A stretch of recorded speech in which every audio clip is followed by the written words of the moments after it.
Assalamu alaikum dear students of class 8th प्यारे बच्चों अस करान आज question answers topic Julius Caesar आज question number 5 question number 5 why has Brutus been called the noblest Roman of them all अमुक answer while all other competitors killed Caesar because they were jealous of his growing power. Brutus did so only because of his sheer love for Rome and its people. He was the only one who had honest thoughts for the welfare of his people. That is why he is called the noblest Roman of them all.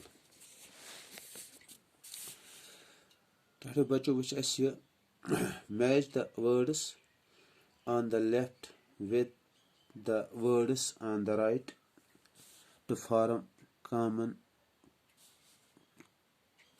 collocations. Column 1 is words work, wide, welch, great, vitalich. Doime side chat success, ethic, aware, important, open. Nim chess pan match karin. Work asach gobro ethic evan, wide asach open evan, well asach aware evan, great asach success evan, vitalich ach important evan. Grammar works much as state which of the following sentences are compound and which are complex. Then divide each sentence into its respective clauses. Tato bacho ki sentences it godic sentence God made the country and man made the town. Is a complex sentence kin compound. Tato bacho God made the country and man made the town. Ego compound sentence. He tried hard but he did not succeed. He tried hard but he did not succeed.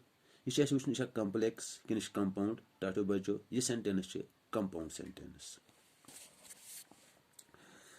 I am the child of the ocean and this is my lot. This sentence is a complex compound. Tato bacho. I am the child of the ocean and this is my lot. This is compound sentence. Byak sentence is he tame animals because he is fond of them. This sentence is a compound complex. Tato bacho. He tame animals because he is fond of them. It's a complex sentence.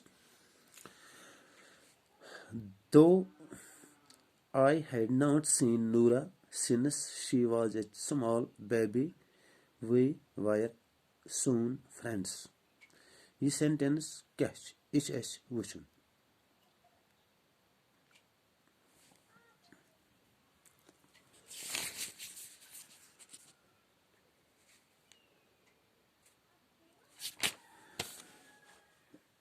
About half of the humanity relies on the fresh water that accumulates in mountains regions like the Himalaya. It's complex sentence. These things are beyond all understanding and I do fear them. This sentence catch. Tato bacho is a complex sentence. When the sun shines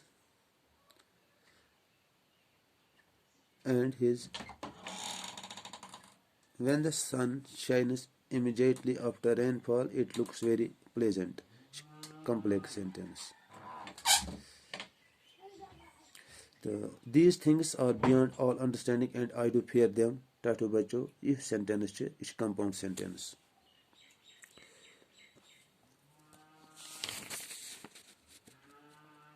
unless Roman is killed. It's a complex sentence. Our armies can never hope to see victory. Unless unless Rostam is killed, our army can never hope to see victory. Go complex.